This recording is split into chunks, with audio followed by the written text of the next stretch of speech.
So this is a little bit more detailed explanation about what I'm doing when I make organic liquid fertilizer.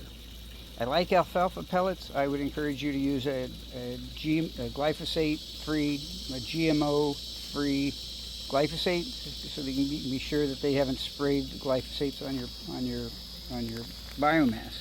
Nonetheless, this is a pelletized alfalfa, and they use it in horse feed. Very nice, very rich. Make sure it's green. It's got the nitrogen in it. And so I'll take about a 1 to 3 ratio of pounds to gallons. And what that means is I'll take a pound of biomass, dry biomass, and I'll put it in 3 gallons of water. So this is about 1.5 pounds, 5 gallons. Now I let that soak. That soaks for about 10 days and with a lid on it as such.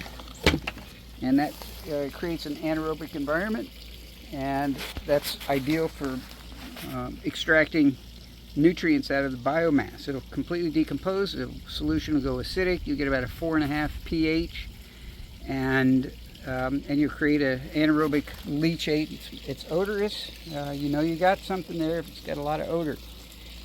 I'll show a video in the near future about processing that differently than this. This is just primarily for adding it to your garden or using a small amount in your soilless grow system. I say a small amount because the leachate is high in carbon, and it'll muck up your system if you put too much in there. It's still got a lot of nutrients. I use it to feed the fish, and I use it to nourish the plants, but I have to keep a balance, because if there are fish in your tank, then it's going to deprive the water of oxygen, because bacteria start decomposing the carbon and they consume all the oxygen and stress the fish. You can do a little, but just keep in mind you really should filter it, which is what I'm going to show you next time, a biofiltration process that I use to finish this off for using it in a soilless system. But for the garden, for using it in soil, you can go direct. It may have a little bit, it may be a little strong, maybe a little bit high in ammonia, nitrogen. Just don't overdo it. You know, just dilute it in water like we do here. But nonetheless, so this step is very useful because of a couple things. One, it's hard once you remove this liquid, and I'll add water a couple of times.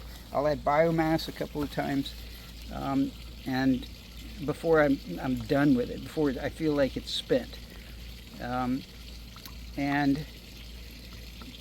Or there's too much solids in there to mess with. You keep trying to do this. I want more water ratio. If you pour it off into here and you catch all the solids that are gonna come out of there, you've got a solution that's a little bit that's a lot more useful to you. The solids in here can be used to make a soil. They can be used to decompose, but it's very strong, very rich in ammonia as is. And unless you want to get into manually handling the turning it into a soil and turning it regularly and managing carbon to nitrogen ratio and dealing with the odor and the mess of this, this is a very quick and easy method. So you just pour the liquid off. When you're done, you pour the solids off and you pour them into a bucket like this. Let it dry, and as it dries, the odor will dissipate, and you've got a solid, taking you back closer to this form of alfalfa pellets. It's just going to have a lot less nutrients in it. Then you can, mix it in with your soil or do something else without having to mess with a strong nitrogen-rich sludge, essentially, that's hard to handle. But nonetheless, I'll take this liquid after it's been drained through there, and by the way, you can add water to this too, because it's still decomposing in there. This liquid and the solids that are in that alfalfa meal, they go into this leaf matter, and there's further decomposition that takes place. So if you just keep adding water in between, taking this and pouring it off into that bucket, draining into here, you'll still get more decomposition and more extraction of nutrients that'll get collected in this bucket. This then gets transferred to here. I'll take about a fourth of this and put it in about 3/4 of water and mix it up, and then add it to the plant beds. And these plants really love it.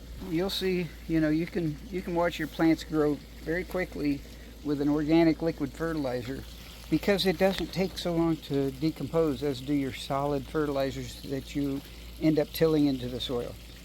And I also say this: people ask about manure, people ask about other forms of nutrients. It's really not much more nutrient rich than plant matter. You can take a whole variety of different organic matters that have nitrogen in them, and if you try to put those directly into the soil, it's gonna take days and weeks. I mean, things like blood meal take months. Bone meal takes months to decompose in the soil. You will have a faster process if you use the right mix to get some of these harder to crack nitrogen sources of biomass. If you mix them in with a blend that has the proper balance, that can turn that pH into an acid, can break those strong bonds, those nutrient organic bonds, then your liquid fertilizer is going to work a lot better than a dry fertilizer in your soil. You'll see immediate results. Then you can fertigate. You can add this every time you water, every month or so when you're doing your watering, or if you just want to give it a shot every 2 to 4 weeks, 2 to 6 weeks. It's not going to stay in the soil so long, but then you don't necessarily need it to. It's going to feed the microbes. That's why it's ideal, because it's loaded with carbon. I mean, it's almost as if you have the solids from the alfalfa in the liquid solution, and you do to a large part, just in a carbon form. So that's what I'm going to do. I'm going to take this liquid, I'm going to add it to the water and mix it up a little bit, and then I'll do that 2 or 3 times, and I'll use it to fertilize all my little garden plants. And I'll put probably, this is a 100-gallon tank. I just added some little goldfish. Wouldn't want to stress them, so I'll say the equivalent of maybe, a gallon of that leachate I'll put in here. And that'll get decomposed in the beds. Since I'm using an aggregate-based bed, that'll add a lot of nutrients and biomass to the bed. Carbon in the beds is good because you build up bacteria, and while you don't want so much that it's creating a biofilm in your pipes and on your roots, you do want enough to where it's creating a very potent microbial action to continuously release the nutrients from the whatever organic matter is fed to the plants that happens to have some carbon attached to it.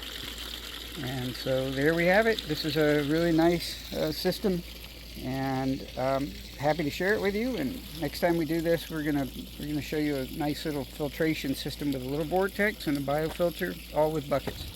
So thanks for watching. Please share me your thoughts. I'd love to hear if you guys have any other requests. Let me know, and I'll see what I can do. If I have some answers for you, I'll make a video.